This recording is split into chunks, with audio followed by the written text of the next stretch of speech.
Imagem aqui.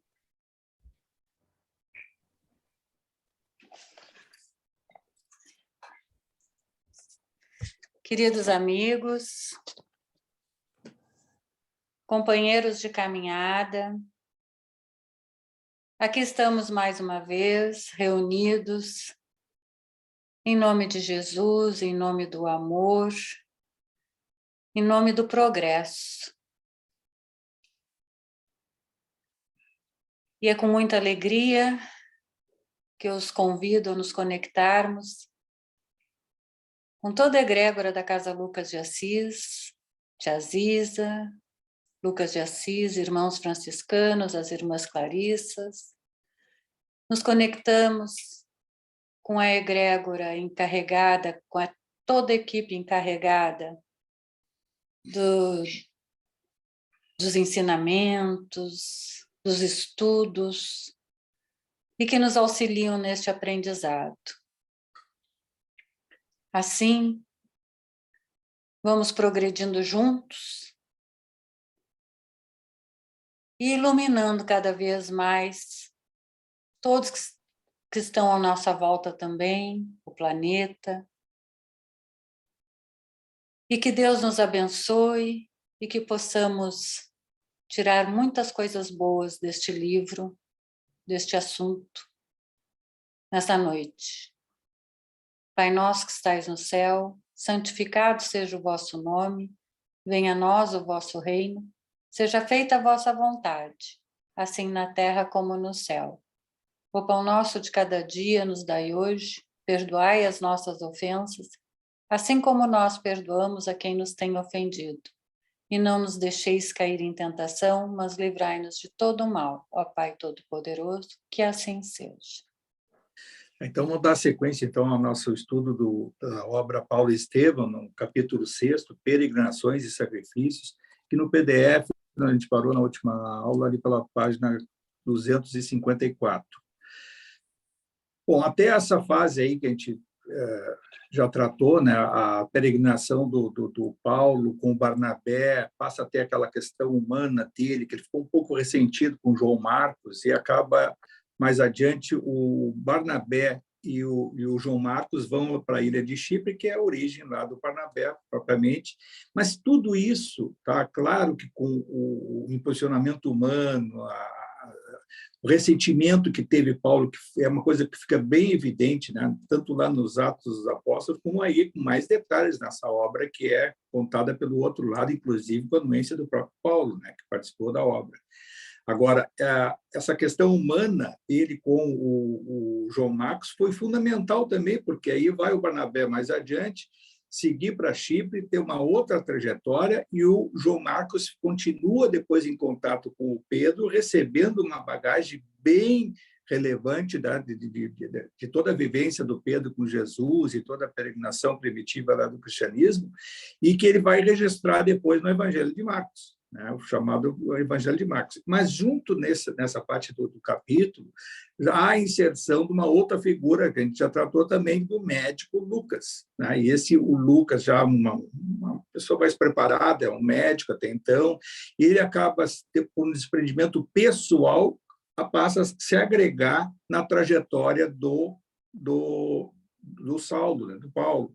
E aí, com essa trajetória, essa bagagem que ele vai ter, e depois também com contatos que ele vem a ter, já tinha, né, com a própria Maria de Nazaré, vai registrar o Evangelho de Lucas. Então, já conhecíamos lá o primitivo de Levi, que é o de Mateus, né, o João Marcos, o Lucas, e bem lá adiante, 40 anos depois, 30 anos depois dessa fase que está passando Paulo, vai o João escrever o seu Evangelho. Todos não têm um significado de dizer assim, todos os evangelhos vai contar de uma forma diferente. Não, todos têm uma origem no Evangelho de Mateus. Todos tiveram contato com o que gravou Mateus, o Levi. Então, esse é o grande evangelho que o Paulo, devemos a ele, isso sempre te frisa, entre outras qualidades do próprio Paulo, é de ter gravado, ele repercutido, né? Que até com alguns aprendizados a gente viu lá, quase que ele perdeu a última cópia que ele tinha havia ganho lá do Gamaliel, e que numa dessas incursões que ele foi saqueado numa peregrinação, junto com Barnabé, e ele quase que perde a última cópia, né? Que tinha as outras lá, lógico, que ficaram registradas em Jerusalém em algumas peregrinações. Então, a partir de então, ele teve o trabalho de, em cada local que ele vinha, ele pedia para os escribas, para quem tivesse a condição de escrever, de copiar o Evangelho de Mateus. Mais adiante, agora, a gente vai ter uma outra, agregando um outro componente, que são os relatos do Paulo nas suas famosas epístolas, ou seja, as cartas de Paulo aos lugarejos onde ele vai ter. Mais adiante, nós vamos tratar depois, a parte final desse capítulo, nas epístolas, a mensagem direta de Jesus orientando Estevão para que ele seguisse o seu caminho, e aí sim ele acaba sendo, com mais adiante, ele vai dizer lá, não sou mais eu quem vive, é Cristo que vive em mim. Ele deixa de praticamente ser o próprio Paulo e passa a ser guiado pelo plano espiritual superior, sob o pensamento de Jesus, com a orientação direta mediúnica, né, do Estevão.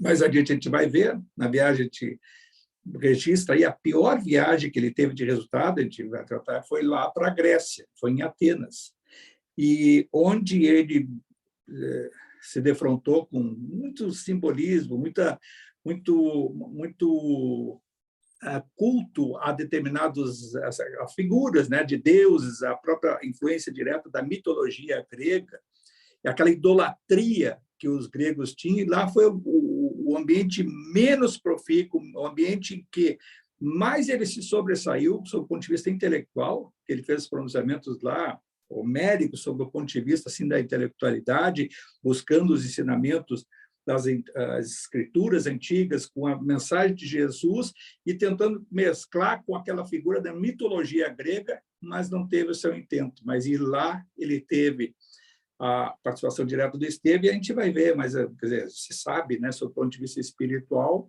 que o Estevão é o governador espiritual da Grécia, né, até hoje, assim como nós temos Ismael no Brasil, e assim como a espiritualidade superior na crosta terrestre, na nossa civilização, ela tem líderes que, em nome de Jesus, em nome do Evangelho, em nome do amor, em nome da lei maior, do estado de consciência superior, que não existe essa coisa do Jesus e dos outros, é o estado de consciência superior, ele tem os seus representantes com as suas missões, quer dizer, que vão levando, do seu ponto de vista da liderança, as diferentes ramificações. Todas as nossas coletividades, elas, em nome da espiritualidade superior, elas têm os seus representantes, né? Isso que trabalha de forma harmônica e sem deixar de interagir sob o ponto de vista da consciência superior. Pelo plano espiritual superior, não prepondera a doutrina, o dogma, o simbolismo, a idolatria, é um estado de consciência superior fraterno, e é esse que há uma conjunção de individualidades que, de forma harmônica, trabalham em nome do superior. Que aí é uma outra referência que a gente pode fazer aqui, um paralelo, que a gente vai tratar das cartas de Paulo. É graças às cartas de Paulo que a grande parte das interpretações cristãs deram a ramificação a diferentes credos, religiões, os pentecostais, essas religiões, os evangélicos e tal, se ativeram muito a minúcia das palavras do Paulo nas cartas, com uma interpretação muitas vezes equivocada, né? Muitas vezes uma das cartas do Paulo que ele vai invocar dizendo que na hora que Jesus voltar, e aí há religiosos hoje cristãos que pregam que Jesus voltará, está voltando, tá? Já voltou. Então, aquelas outras questões também dele em relação aos costumes, né? Em alguma das cartas, em alguma interpretação equivocada do que ele gravou, né? E que foi gerado, do seu ponto de vista doutrinário cristão, com ramificações que geraram esses seguidores, que aí com interesse não importa qual, se não seja tão fraterno, se não seja de elevação espiritual, e alguns interesses individuais ou até mesquinhos, pregando a mensagem de Jesus com determinados equívocos. Eu acho que é isso, Flávio, nós podemos dar um segmento aí e aí avançar e até entrar nas epístolas e a gente ver como é que vai ser. Oi. Francisco, deixa eu só pegar Fala. um ponto, eu queria te fazer uma pergunta. Por que existe tanta dificuldade há milênios e quando Paulo pregou lá na Grécia, lá que não teve, né, não teve sucesso? Por que existe aonde tem muitos intelectuais, muitos filósofos, muitos pensadores, aonde as pessoas têm um pensamento um pouco mais assim, né, entre aspas, né, tudo entre aspas, tá? Um pensamento assim mais global, universal, com muitos questionamentos. Por que a parte espiritual mesmo, que é o cerne, ela não consegue ter...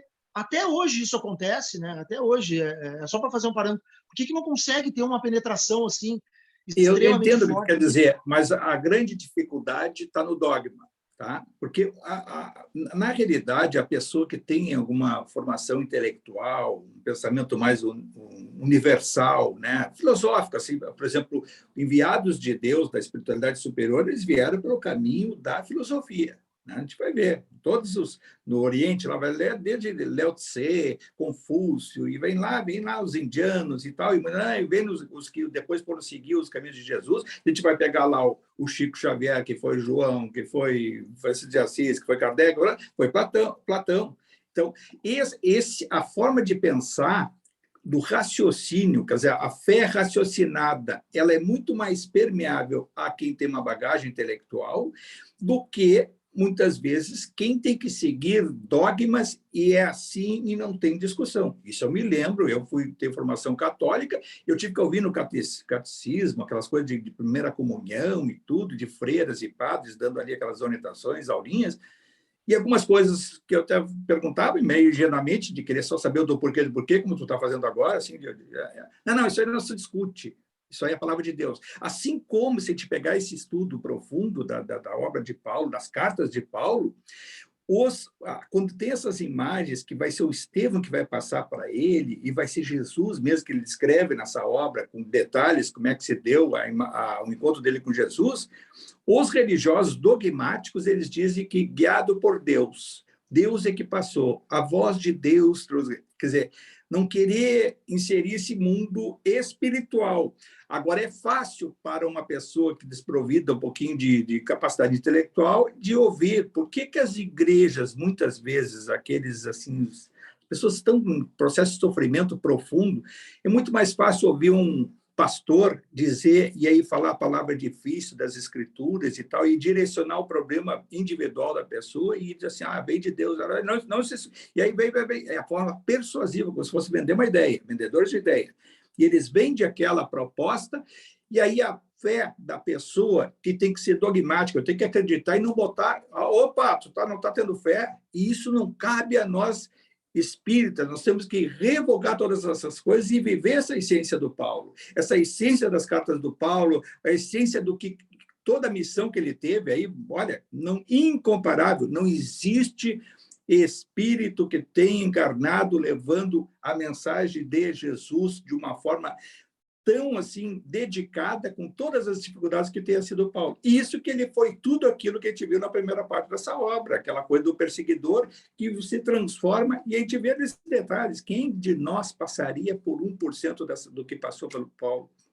A gente acaba cansando antes, acaba desistindo antes, as dificuldades e tal. Agora, aquele que tem, a gente vai ver lá na Grécia, né, que ele vai falar, tem aquele encontro lá, e aí tem um intelectual lá que acaba até dando atenção para ele, parece que é Dionísio o nome dele, e aí o cara que dá atenção para ele, provido da sua intelectualidade, mas sem um mínimo de sacrifício. Não vou me dedicar, não vou levar a tua igreja adiante. E a grande obra dele passa a ser de semear a igreja de Jesus.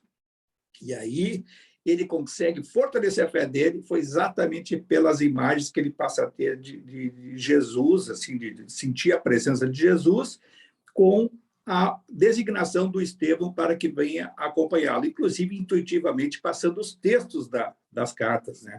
Né? De graça que hoje, quem estuda o cristianismo não estuda diretamente só os evangelhos, que está lá no Mateus e outras interpretações que o Lucas vem dar, que tem um lado mais social, o próprio esse profético, que é o do João, talvez o do Marcos seja o mais simples dos evangelhos, mas as cartas de Paulo nos Atos dos Apóstolos. Aí sim está o cerne do cristianismo. E quem estuda as cartas e traz para uma interpretação filosófica e espiritual consegue ter uma compreensão muito maior do cristianismo. E, lamentavelmente, muitos pegaram o conteúdo das cartas de Paulo e desvirtuaram para conectar com as escrituras sagradas e levar ao fanatismo muitas dessas correntes, né, doutrinárias pentecostais que levam essas igrejas que se aproveitam também daquilo que a gente falou semana passada, da contribuição, de manter a obra de Deus, de manter a assistência social que deveria ser, mas aí eles assim tem que dar um pouco para Deus e Deus te dá em dobro. Aquelas coisas, da coisa do dízimo e outras coisas mais. Vamos tentar, então, evoluir aí para a gente tentar avançar. Se não der, ô Flávio, a gente vai até um pedaço, tá? Tá, vamos lá, então. Foi por isso que, contrariamente à expectativa dos companheiros, o enérgico pregador respondeu a Lídia, em tom muito afável: aceitamos vossa hospedagem. Desde aquele minuto, travou-se entre Paulo de Tarso e sua carinhosa igreja de Filipos a mais formosa amizade. Lídia, cuja casa era muito abastada em vista do movimento comercial de púrpuras, acolheu os discípulos do Messias com júbilo indescritível. Enquanto isso, Lucas e Timóteo continuavam a viagem. Silas e o ex-doutor de Jerusalém consagravam-se ao serviço do Evangelho entre os generosos filipenses. A cidade singularizava-se por seu espírito romano. Havia nas ruas vários templos dedicados aos deuses antigos. E como apenas as mulheres procuravam o recinto da casa de orações, Paulo, com o desassombro que o caracterizava, deliberou fazer pregações do evangelho na praça pública. Na mesma época, possuía Filipos uma pitonisa, que se celebrizara nas redondezas. Como nas tradições de Delfos, suas palavras eram interpretadas como oráculo infalível. Tratava-se de uma rapariga cujos patrões procuraram mercantilizar seus poderes psíquicos. A mediunidade era utilizada por espíritos menos evoluídos que se compraziam em dar palpites sobre motivos de ordem temporal. A situação era altamente rendosa para os que a exploravam descaridosamente. Aconteceu que a jovem estava presente à primeira pregação de Paulo, recebida pelo povo com êxito inexcedível. Terminada a exposição evangélica, os missionários observam a moça que, em grandes brados, que impressionavam o público, se põe a exclamar: recebei os enviados do Deus Altíssimo, eles anunciam a salvação. Paulo e Silas ficaram um tanto perplexos. Entretanto, nada replicaram, conservando o incidente no coração em atitude discreta. No dia seguinte, porém, repetia-se o fato, e durante uma semana, os discípulos do Evangelho ouviram, após as pregações, a entidade que se assenhorava da jovem, atirando-lhes elogios e títulos pomposos. O ex-rabino, no entanto, desde a primeira manifestação, procurara saber quem era a rapariga anônima e ficou conhecendo os antecedentes do caso. Estimulados pelo ganho fácil, os patrões haviam instalado um gabinete onde a pitonisa atendia as consultas. Ela, por sua vez, de vítima, ia passando a sócia da empresa, que pingues eram os rendimentos. Paulo, que nunca se conformou com a mercancia dos bens celestes, percebeu o mecanismo oculto dos acontecimentos e, senhor de todos os particulares do assunto, esperou que o visitante do invisível novamente aparecesse. Assim, terminada a pregação na praça, quando a jovem começou a gritar: "Recebei os mensageiros da redenção! Não são homens, são anjos do Altíssimo." O convertido de Damasco desceu da tribuna a passos firmes e, aproximando-se da locutora dominada por estranha influência, intimou a entidade manifestante em tom imperativo: "Espírito perverso, não somos anjos, somos trabalhadores em luta com as próprias fraquezas, por amor ao Evangelho. Em nome de Jesus Cristo, ordeno que te retires para sempre. Proíbo-te, em nome do Senhor, estabeleceres confusão entre as criaturas, incentivando interesses mesquinhos do mundo em detrimento dos sagrados interesses de Deus." Imediatamente, a pobre rapariga recobrou energias e libertou-se da atuação malfazeja. O fato provocou enorme admiração popular.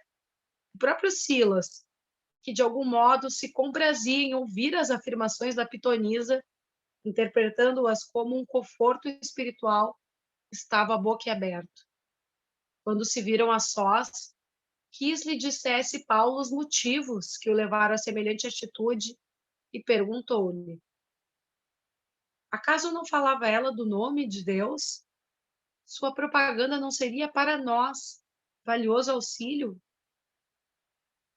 O apóstolo sorriu e sentenciou: "Porventura, Silas, poder-se-á na terra julgar qualquer trabalho antes de concluído?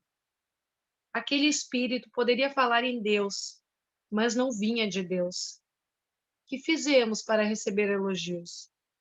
Dia e noite estamos lutando contra as imperfeições de nossa alma. Jesus mandou que insulássemos a fim de aprendermos duramente. Não ignoras como vivo em batalha com o espinho dos desejos inferiores?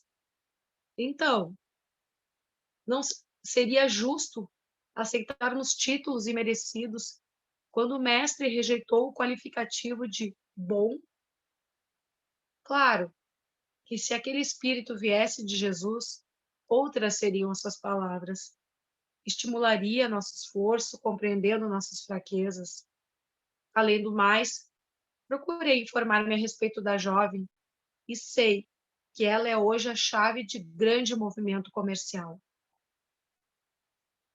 Silas impressionou-se com os esclarecimentos mais do que justos, mas, dando a entender suas dificuldades para os compreender integralmente, acrescentou: "Todavia, será um incidente uma lição para não entretermos relações com um plano invisível?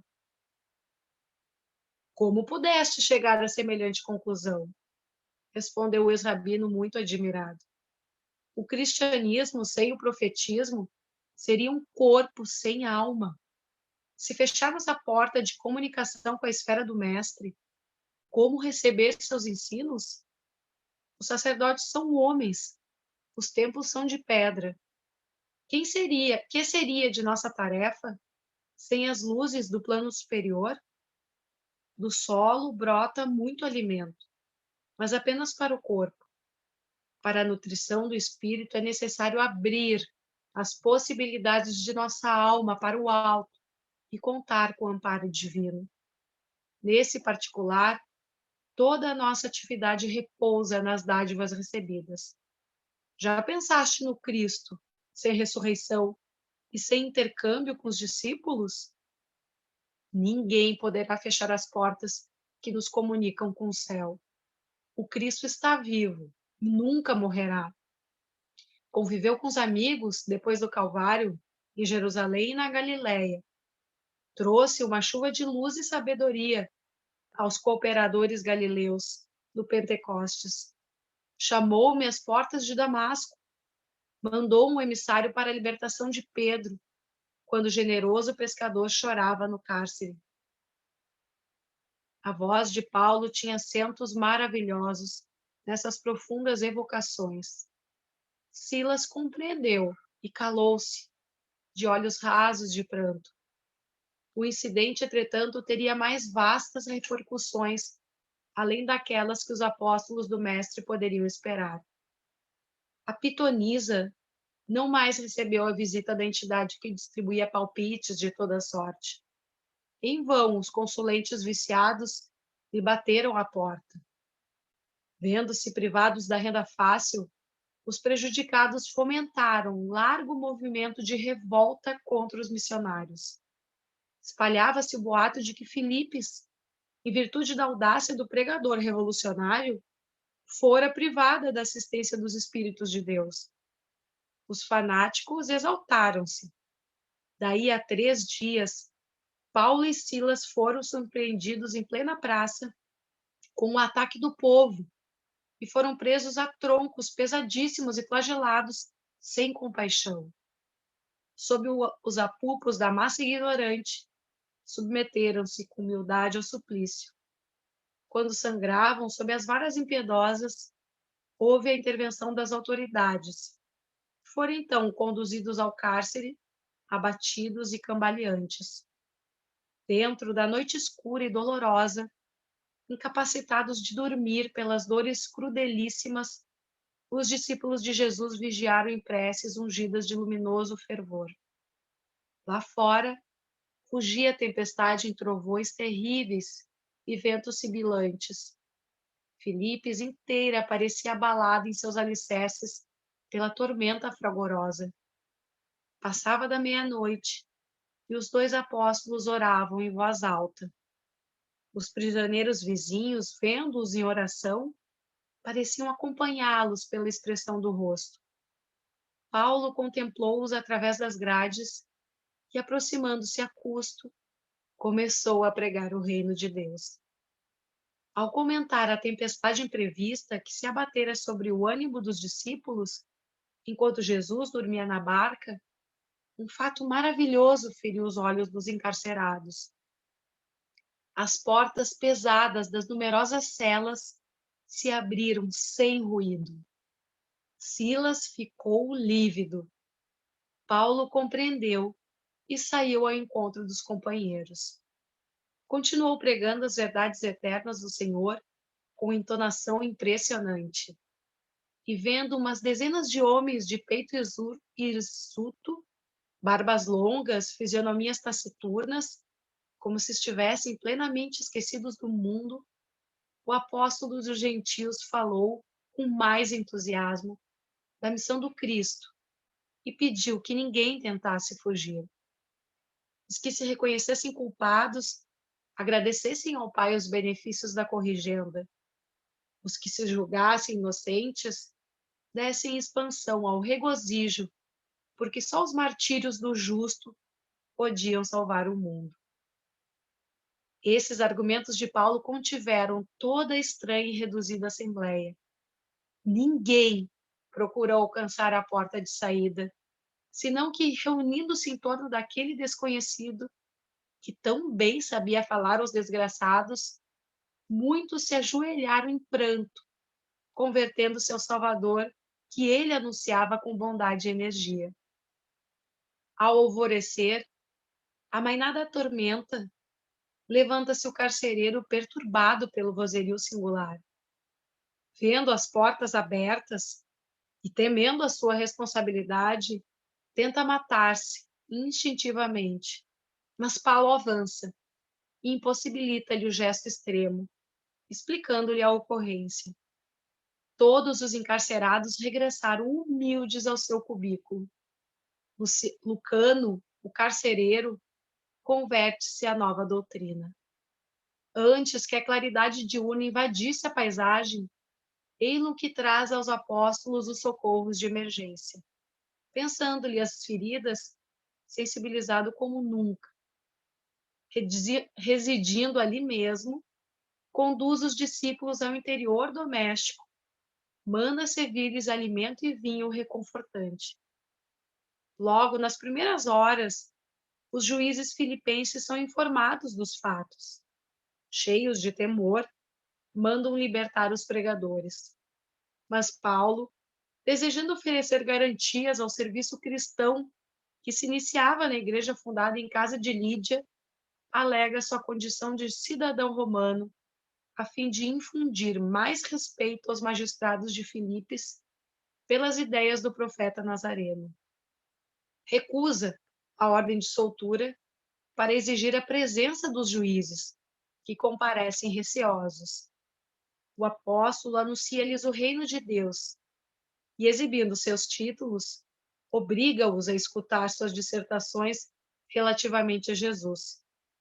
Fê-los sabedores dos trabalhos evangélicos que alvoreciam na cidade com a cooperação de Lídia e comentou o direito dos cristãos em toda parte.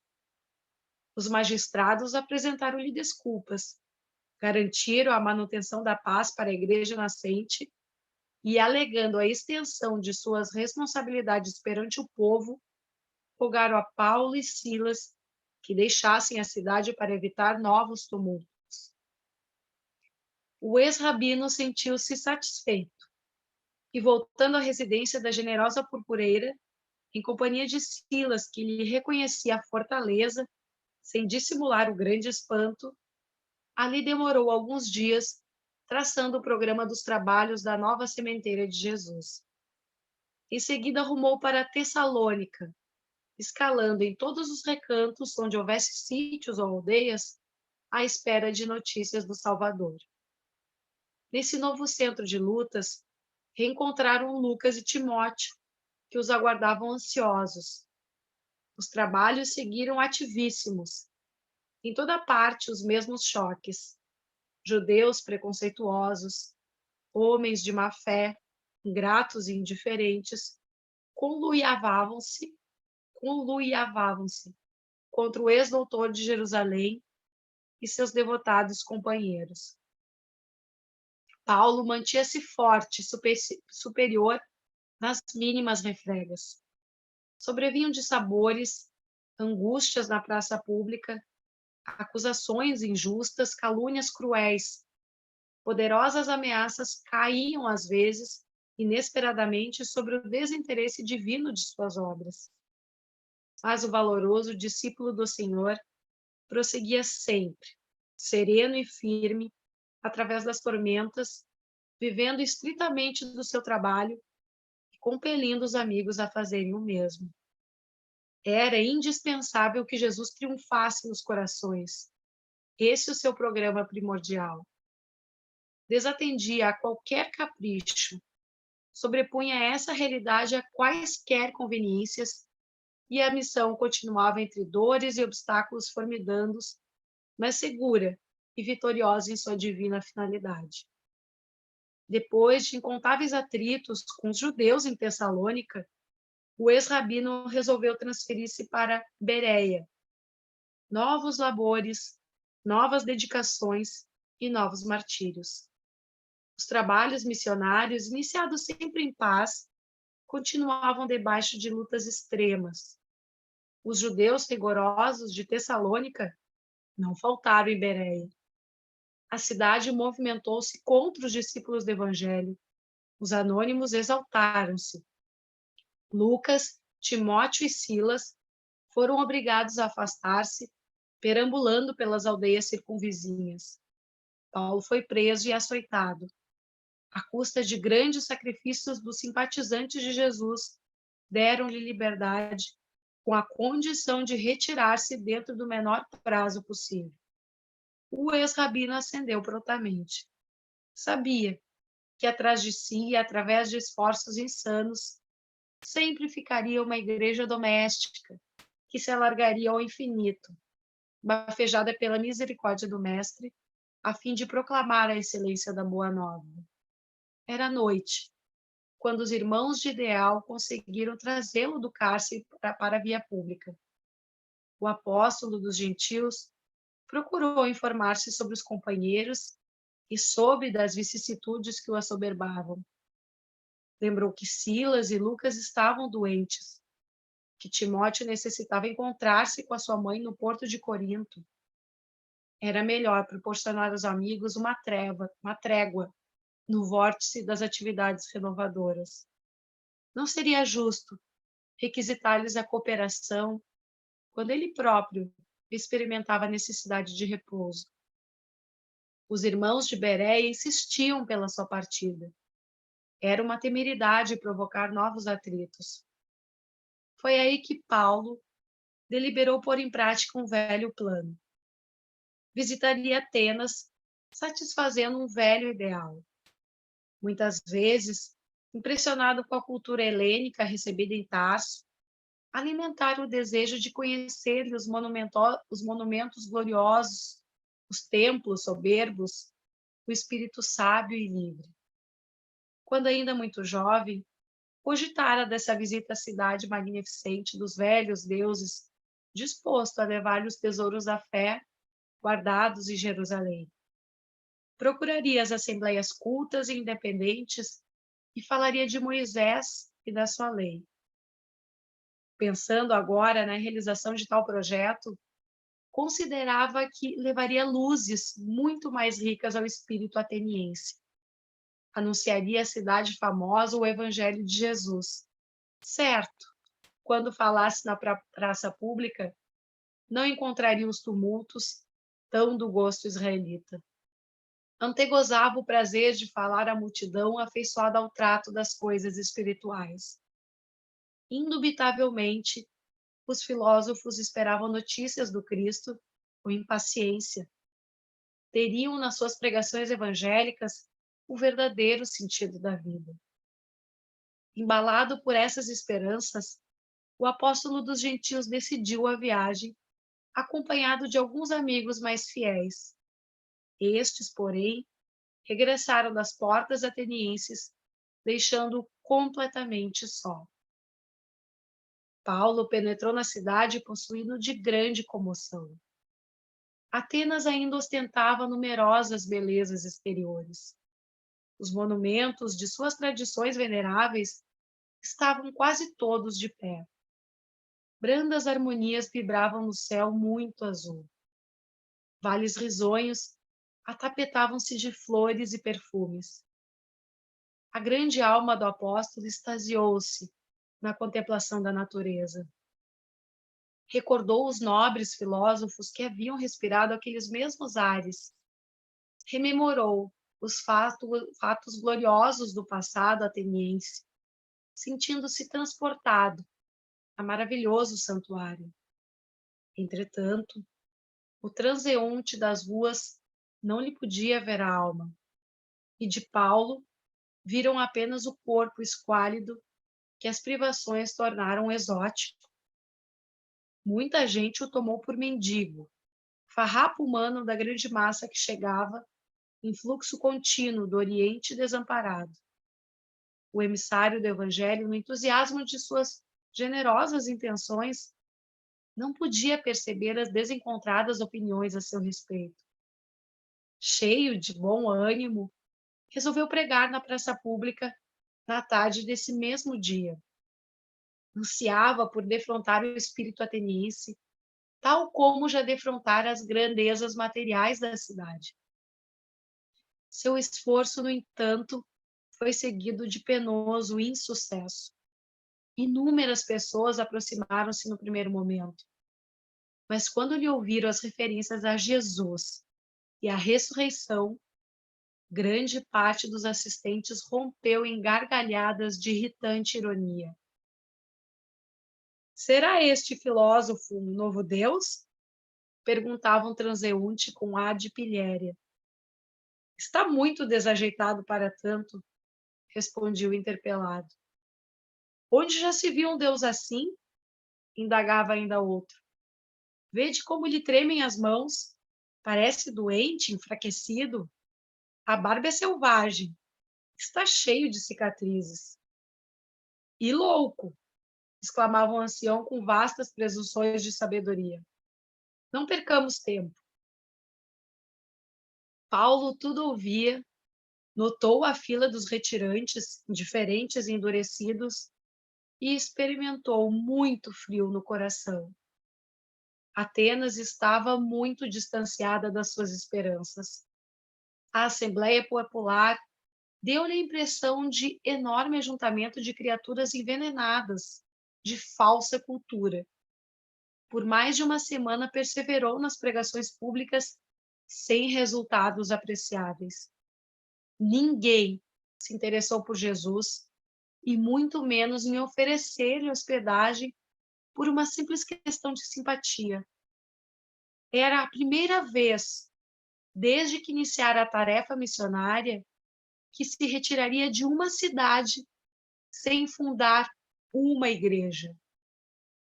Nas aldeias mais rústicas, sempre aparecia alguém que copiava as anotações de Levi para começar o labor evangélico no recinto humilde de um lar. Em Atenas, ninguém apareceu interessado na leitura dos textos evangélicos. Entretanto, foi tanta a insistência de Paulo, junto de algumas personagens em evidência, que o levaram ao Areópago para tomar contato com os homens mais sábios e inteligentes da época. Os componentes do nobre conclave receberam-lhe a visita com mais curiosidade do que interesse. O apóstolo ali penetrara por mercê de Dionísio, homem culto e generoso, que lhe atendera às solicitações a fim de observar até onde ia sua coragem na apresentação da doutrina desconhecida. Paulo começou impressionando o auditório aristocrático, referindo-se ao Deus desconhecido, homenageado nos altares atenienses. Sua palavra vibrante apresentava cambiantes singulares. As imagens eram muito mais ricas e formosas do que as registradas pelo autor dos atos. O próprio Dionísio estava admirado. O apóstolo revelava-se-lhe muito diferente de quando o vira na praça pública. Falava com alta nobreza, com ênfase. As imagens revestiam-se de extraordinário colorido. Mas quando começou a discorrer sobre a ressurreição, houve forte e prolongado murmúrio. As galerias riam a bandeiras despregadas, choviam remoques acerados. A aristocracia intelectual ateniense não podia ceder nos seus preconceitos científicos. Os mais irônicos deixavam o recinto com gargalhadas sarcásticas, enquanto os mais comedidos, em consideração a Dionísio, aproximaram-se do apóstolo com sorrisos intraduzíveis, declarando que o ouviriam de bom grado por outra vez, quando não se desse ao luxo de comentar assuntos de ficção. Paulo ficou naturalmente desolado. No momento, não podia chegar à conclusão de que a falsa cultura encontrará sempre na sabedoria verdadeira uma expressão de coisas imaginárias e sem sentido. A atitude do Areópago não lhe permitiu chegar ao fim. Em breve, o suntuoso recinto estava quase silencioso. O apóstolo então lembrou que seria preferível arrostar o tumulto dos judeus. Onde houvesse luta, haveria sempre frutos a colher. As discussões e os atritos, em muitos casos, representavam o revolvimento da terra espiritual para a semente divina. Ali, entretanto, encontrara a frieza da pedra. O mármore das colunas soberbas deu-lhe imediatamente a imagem da situação. A cultura ateniense era bela e bem cuidada. Impressionava pelo exterior magnífico, mas estava fria, com a rigidez da morte intelectual. Apenas Dionísio e uma jovem senhora de nome Dâmaris e alguns serviçais do palácio permaneciam ao seu lado, extremamente constrangidos, embora propensos à causa. Não obstante o desapontamento, Paulo de Tarso fez o possível por evitar a nuvem de tristeza que pairava sobre todos, a começar por ele próprio. Ensaiou um sorriso de conformação e tentou algo de bom humor. Dionísio consolidou ainda mais sua admiração pelas poderosas qualidades espirituais daquele homem de aparência franzina, tão enérgico e cioso de suas convicções. Antes de se retirarem, Paulo falou na possibilidade de fundar uma igreja, ainda que fosse num humilde santuário doméstico, onde se estudasse e comentasse o Evangelho. Mas os presentes não regatearam exudativas e pretextos. Dionísio afirmou que lamentava não lhe ser possível amparar o cometimento, dada a angústia de tempo. Dâmaris alegou os impedimentos domésticos. Os servos do Areópago, um por um, manifestaram dificuldades extremas. Um era muito pobre, outro muito incompreendido. E Paulo recebeu todas as recusas, mantendo singular expressão fisionômica, como semeador, que se vê rodeado somente de pedras e de espinheiros. O apóstolo dos gentios despediu-se com serenidade, mas tão logo se viu só, chorou copiosamente. A que atribuir o doloroso insucesso?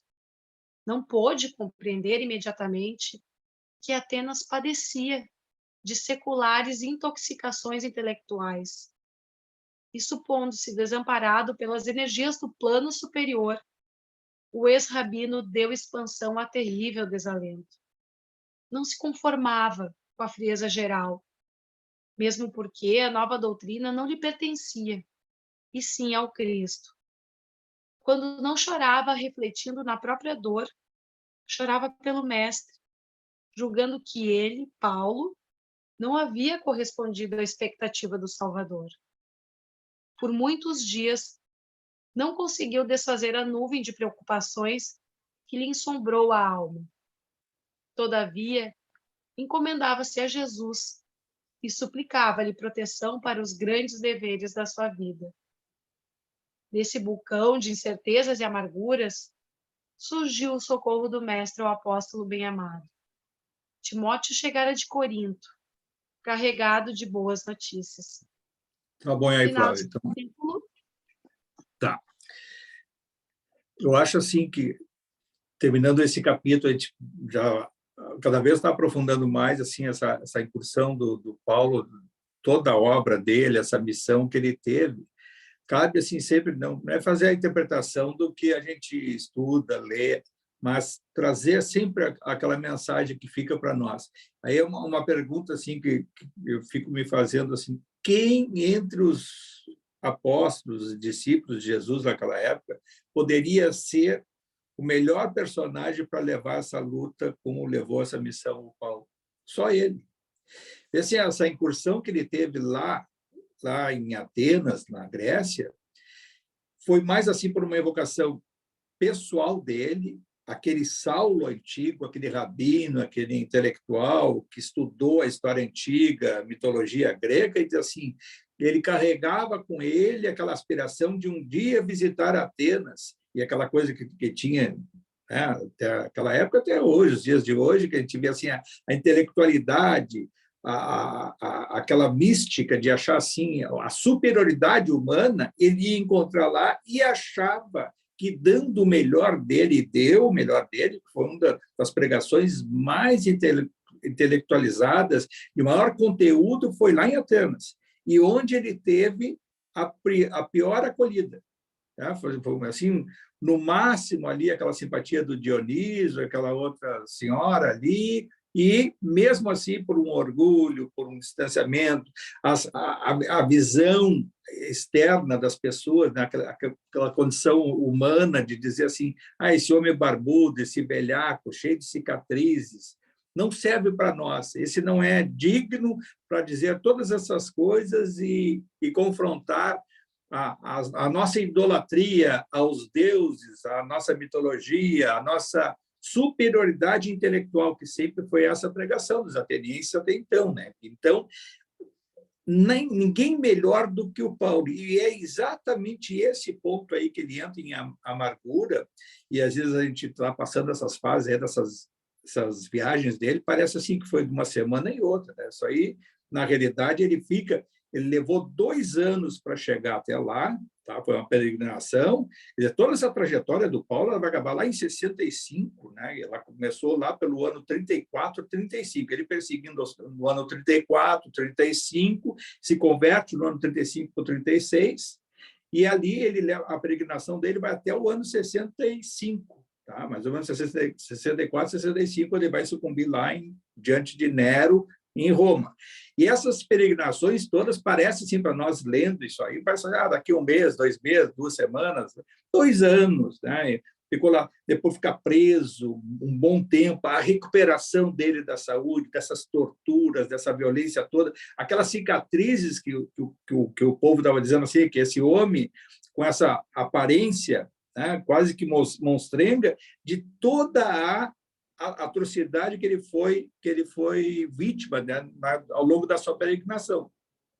E ele vai ter lá em Atenas um encontro consigo mesmo, aquele orgulho pessoal da intelectualidade, e ele faz o seu comparativo, e aí ele é conhecido como pregador dos gentios, sendo o rabino, quer dizer, sendo aquele que multiplica as leis de Moisés, e que muitos dos seguidores de Jesus queriam submeter o evangelho como um apêndice das leis de Moisés.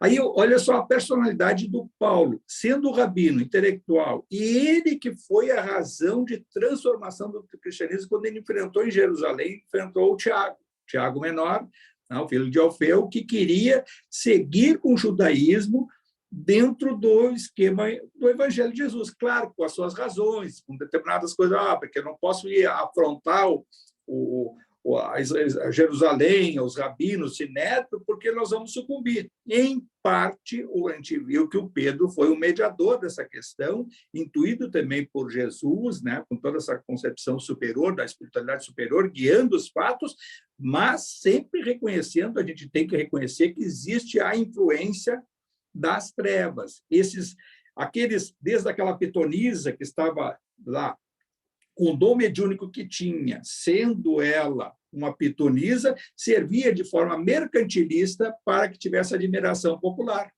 O espírito superior, né, que estava acompanhando o Silas e o Paulo e os outros que estavam ali assistindo, houve o quê? Aquele espírito que se apossava da pitonisa se afastou.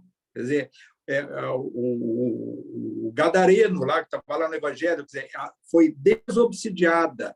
E aí, o espírito que dava razão ao mercantilismo foi afastado e ela perdeu a razão de ser e perdeu a admiração popular, e o povo se revoltou contra quem? Intuído pelas trevas, contra ele, com a autoridade daquela cidade, que por isso que foi preso. E, mais uma vez, há um fenômeno mediúnico de efeitos físicos, que foi aquela libertação deles, consta no Atos dos Apóstolos, né, como se deu, e aí, claro, foi Deus, Cristo, que aquele, o Espírito Santo que baixou, e fez um fenômeno mediúnico de efeitos físicos, né? A própria a hecatombe que houve, daquela tormenta que houve, aquela chuva, os relâmpagos, os trovões e tudo, foi um efeito físico propiciado pela espiritualidade superior, que permitiu, muito provavelmente, pelos miasmas, pelas energias deletérias do ambiente, que foram dimensionadas ao fator climático e que gerou o efeito.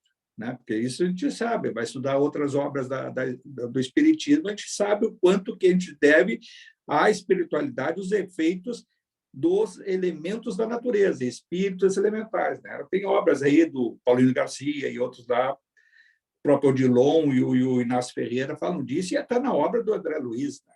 Então, o que eu queria assim, trazer para nós no comparativo, Paulo foi fundamental para redirecionar a mensagem de Jesus, que há poucos anos havia se afastado da convivência física com os apóstolos e os seus seguidores.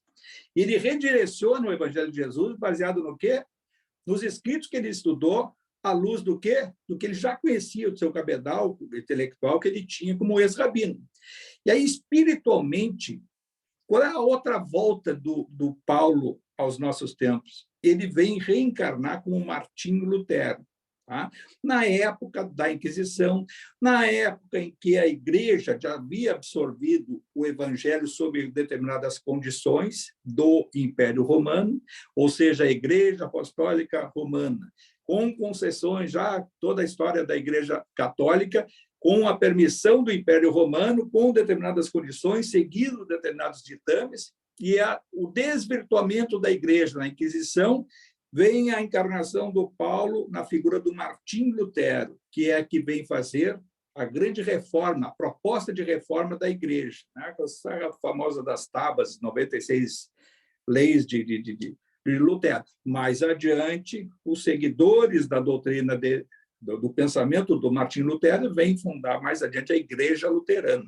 Então, ele não fundou igreja nenhuma, ele veio propor o redirecionamento do Evangelho de Jesus. Olha o Paulo voltando 1.500 anos depois com essa mesma proposta. Mais adiante, o que vem tentar redirecionar novamente o Evangelho de Jesus? O Consolador prometido, a doutrina espírita. Por isso, o compromisso de cada um de nós é esse do estudo da doutrina, através da codificação do Kardec, os ensinamentos, nada vem revogar nada do passado, ao contrário, vem reviver a essência do Evangelho. E é essa essência que cabe ao espírita viver e fraternalmente levar a mensagem além do seu círculo, né? Viver, conviver com o Evangelho de Jesus é a essência do espírita cristão, de procurar ser uma pessoa melhor, de procurar ser bom, de procurar ter prazer em fazer o bem, que é o amor, né? Procurar, aí como falou o Kiko no início, qual é a dificuldade que se tem de fazer a pregação em ambientes mais intelectualizados e, muitas vezes, fazer a doutrinação de pessoas com menor capacidade intelectual. E aí é que entra, muitas vezes, a doutrina espírita, que, às vezes, o espiritismo se elitiza de tal forma que ele passa a ser mais intelectualizado. Por quê? Consegue ter uma compreensão estudando profundamente essas questões do Evangelho, aí as cartas de Paulo, e assim por diante, a obra do Kardec e tudo, e a gente tem que procurar não ficar muito associado a essa compreensão intelectual e viver a essência. E a viver a essência é o nosso dia a dia, é a nossa forma de ser, a forma de pensar, de agir, e também não se dissociar dos ensinamentos lá do Evangelho primitivo, que é de servir, né? Um centro espírita tem que ter atividade social, um centro espírita tem que evangelizar, dar o conhecimento para a juventude, evangelização de crianças e adolescentes, senão é casa morta, porque a desencarnação vem e passa o tempo e a casa fica. Então, nós temos que ter a compreensão. O médium tem que trabalhar e trabalha numa casa espírita, numa mesa, tem que saber o fenômeno que ocorre, por que ocorre, de que forma dá. Cabe ao dirigente, aos grupos de estudo, fazer o desenvolvimento da educação mediúnica. Senão, nós estamos fazendo o quê? Parte dos erros que já foram cometidos no passado, que já lá na época de Paulo ele já invocava. Né? Quando falamos a semana passada sobre a questão da contribuição, a contribuição é necessária? Mas é necessário fazer a pessoa se levantar e ela ser depois uma fonte de servir, de fraternidade, de caridade. E cabe, então, um médium, que um dia é assistido por um centro, depois ele vai ser alguém que vai adquirir um determinado aprendizado e uma determinada vocação que ele vai ter de servir. E servir e contribuir para manter a obra, não no sentido de buscar a riqueza, não, mas de manutenção. E cabe ao médium por isso. Isso é a essência do cristianismo. E não a patifaria que vive, muitas vezes, líderes religiosos que, a pretexto desses ensinamentos que foram gravados pelos Atos dos Apóstolos, através do Paulo, da sua pregação em Jerusalém, de achar que, em nome de Deus, é que nós vamos cobrar e multiplicar, e eu tenho que dar para depois receber. Não é o dar para receber a riqueza, é servir, e servir compartilhando. E quando a gente tem essa noção de compartilhar, nós nos dissociamos dessa vocação materialista, de buscar a riqueza e assim por diante. Então, olha o Paulo, assim, se eu pegar duas encarnações, Paulo, o apóstolo, aquele que se transformou, Saulo, Paulo convertido, Martinho Lutero e a doutrina espírita. e a doutrina espírita nós vivemos hoje. A gente vai ver assim, quem somos nós hoje? Muito provavelmente nós éramos alguém na época da escuridão da igreja. Muito provavelmente, diz os espíritos superiores, que boa parte daqueles que procuram hoje as ferramentas da doutrina espírita são os devedores da época da Inquisição. Somos nós, naquela época, servindo ao clero, servindo ao sacerdote, fazendo as intrigas do poder, se imiscuindo nas intrigas da própria igreja com o poder temporal dos homens, praticando, muitas vezes, a perseguição, a omissão, que tem aquela questão de a gente ser omisso diante de determinados fatos, e, muitas vezes, o distanciamento do próprio evangelho. Nós não temos, certamente, de achar para nosso passado, achar que nós éramos um desses que lutávamos junto com o Paulo ou outro. Nós estávamos do outro lado. E é essa a grande oportunidade que a gente está tendo nessa encarnação, é de procurar fazer esse balanço e, na nossa atividade, procurar ser uma pessoa melhor, se distanciando de simbolismo, de achar que nós vamos até através de determinada referência que não seja de Jesus. A nossa referência espiritual é Jesus Cristo, o Espírito mais puro que esteve entre nós, que através dele nós conseguimos o contato com o mundo perfeito, que é o sentimento de Deus, é a energia divina, que está presente em todos os lugares. Eu acho que passou do horário, é isso aí, então nós vamos agora levar o nosso pensamento em gratidão ao alto. Agradecer aos nossos amigos espirituais, às entidades que nos assistem, a todos aqueles que nos auxiliam e nos levam a essa reflexão de procurar ser uma pessoa melhor, de procurar concatenar a todos os assuntos que são abordados nesses nossos encontros de estudo, a uma reflexão maior, para que a gente possa realmente servir ao Evangelho de Jesus. Pai nosso que estais no céu, santificado seja o vosso nome. Venha a nós o vosso reino. Seja feita a vossa vontade, assim na terra como no céu. O pão nosso de cada dia que nos dai hoje. Perdoai as nossas ofensas, assim como nós perdoamos a quem nos tem ofendido. E não nos deixeis cair em tentações, mas livrai-me de todo o mal, Senhor. E que assim seja. Isso aí, então, Valeu, pessoal. Francisco. Até a próxima semana. Valeu, Mariângela. Valeu, pessoal. Boa noite, Obrigada. Obrigada. Tchau, pessoal. Boa Gente, noite. Boa Boa noite. noite, Valeu, gente. foi Boa maravilhoso. noite. Foi. Boa noite, queridos. Boa Beijo, noite. Verê.